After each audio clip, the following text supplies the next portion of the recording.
Aunque no ha sido confirmado oficialmente, parece que están ya en el Vaticano para su revisión las conclusiones del foro número 1 de la Asamblea Sinodal Alemana. Lo que se ha filtrado a la prensa es que entre esas conclusiones figura, por ejemplo, que tanto los obispos como los párrocos sean elegidos por votación por los fieles. También figura que se creen unos comités de laicos que puedan vetar las decisiones de los obispos y los párrocos cuando estas decisiones no les gusten. Y naturalmente figura también la aprobación del sacerdocio femenino mediante un referéndum en el cual votarían todos los laicos. Si los laicos deciden por mayoría que tiene que haber sacerdotisas, estas serían instituidas. Bueno, esto es del foro número 1 de la Asamblea Sinodal, porque hay otras cosas que también han sido presentadas ya al Vaticano, como por ejemplo la intercomunión entre católicos y protestantes. Esta ha sido ya rechazada por el Vaticano, por el cardenal Koch, que es el que preside precisamente el Pontificio Consejo para el Ecumenismo. Es el principio, no está todo terminado, porque aún faltan otras conclusiones que tienen que llegar. Por ejemplo, las que hacen referencia a la doctrina moral, particularmente a la doctrina sexual. Se va a pedir al Vaticano la bendición de las parejas homosexuales, se va a pedir la aceptación de todo tipo de relación sexual dentro del matrimonio, fuera del matrimonio, sin necesidad de estar casados por la Iglesia, de todo tipo de relación, con tal de que sea legal y con tal de que no se imponga mediante violencia. Bueno, estoy convencido de que tanto las que ya se han presentado como las que se presentarán van a ser rechazadas por el Papa, van a ser rechazadas por el Vaticano. Estoy convencido.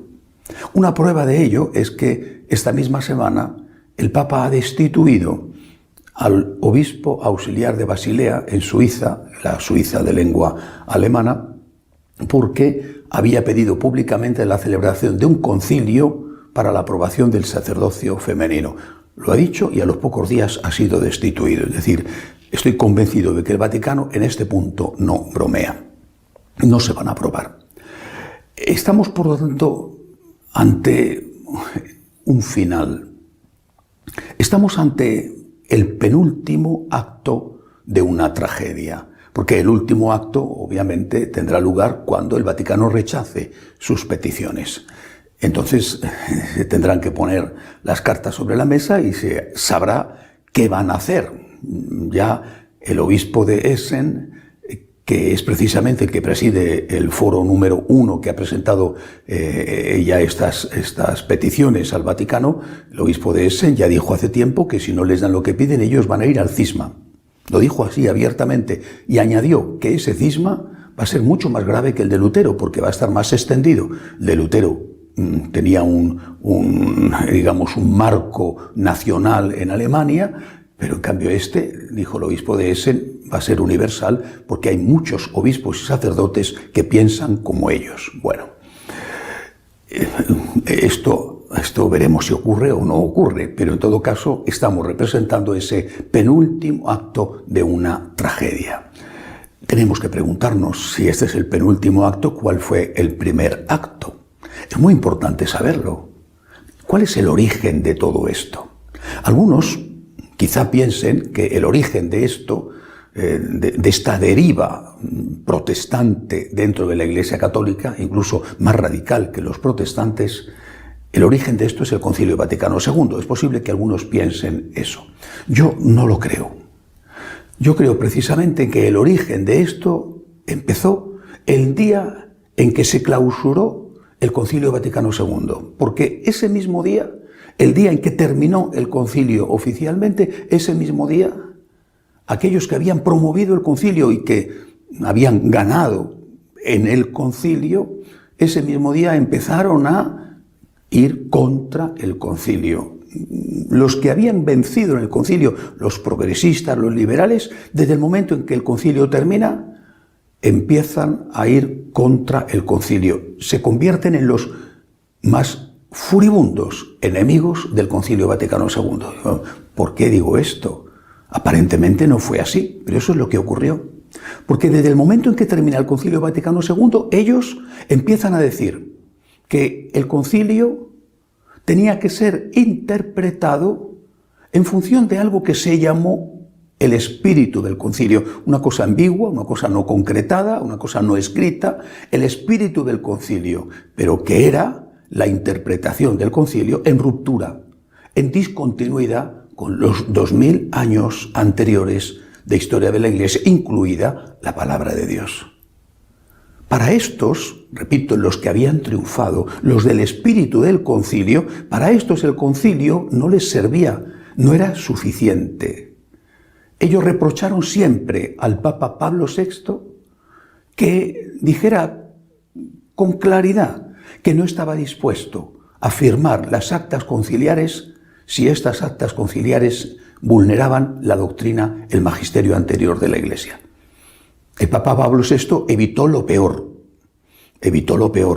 pero no pudo conseguir que el espíritu del concilio desvirtuara el propio concilio. El concilio nació como un papel mojado, no para todos, pero sí para ellos, para los que lo habían promovido. Nació como un papel mojado. ¿Por qué? Porque no lo aceptaron, les parecía muy poco y empezaron inmediatamente, repito, a decir que había que reinterpretarlo y que la letra no valía, que lo que había que hacer era buscar el espíritu, es decir, lo que ellos no pudieron conseguir llevándolo a la letra, a las actas conciliares, a los documentos conciliares, lo querían conseguir con una interpretación que en muchos casos era contraria a esos mismos documentos conciliares. Desde entonces aquí pues ha llovido mucho. Y hemos visto cómo ese espíritu del concilio se ha ido abriendo camino y ha ido ganando en intensidad y también en gente que participa de él, consciente o inconscientemente.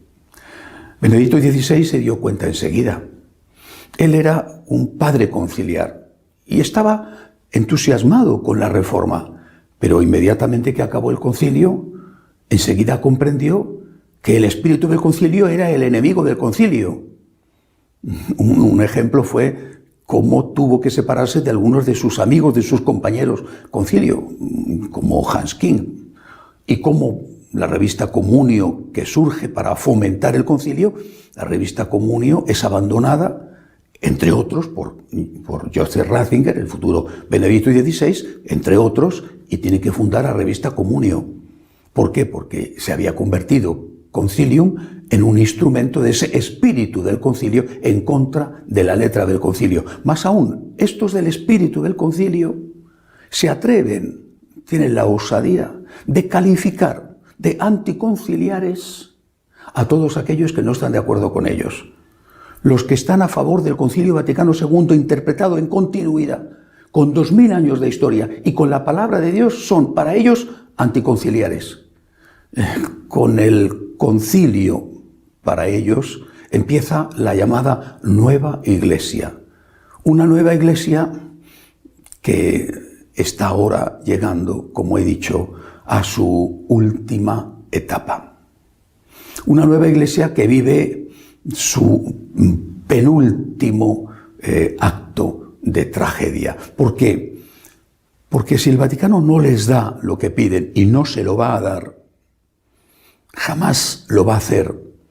Entonces esta nueva Iglesia o bien se va, hay un cisma, ya lo han anunciado, hay un cisma y se convierten en una secta más, bueno, digamos que con todo lo que ya tienen otras comunidades eclesiales, o bien hay un cisma, o bien se quedan en la Iglesia Católica, pero aceptando esta doctrina que es la de 2000 años y, por supuesto, la del concilio tal y como el concilio está escrito. Pero esto del sínodo alemán se ha terminado. Porque no se puede estar permanentemente alentando a la gente en un camino que después, a la hora de la verdad, no se puede recorrer. Estamos ante el final de un triste, dolorosísimo recorrido. Estamos ante el final, esa es la parte positiva. Lo bueno es que esto se está terminando, que posiblemente en lo que queda de año Vamos a ver cómo el Vaticano se pronuncia y vamos a ver cómo ellos reaccionan. Pero dos iglesias como las que llevamos viviendo en estos 70 años o 60 años, dos iglesias que viven y que se llaman católicas, ya no podrán seguir existiendo juntas. O se está con la nueva iglesia, que parte no del concilio, sino de una interpretación del concilio contraria a la tradición, el espíritu del concilio, otra iglesia diferente, o se está con la iglesia de la palabra de Dios, con la iglesia del magisterio, con la iglesia de los santos y con la iglesia naturalmente que expresa en un acto más de doctrina, que expresa lo que piensa a través del Concilio Vaticano II, como está recogido, como está escrito ahí e interpretado en continuidad con lo precedente. Estamos ante el penúltimo acto. Afortunadamente ya es hora de que en la Iglesia Católica haya una unidad visible, una unidad que nos enseñe y nos ayude a servir más a Jesucristo y a evangelizar. Hasta la semana que viene, si Dios quiere.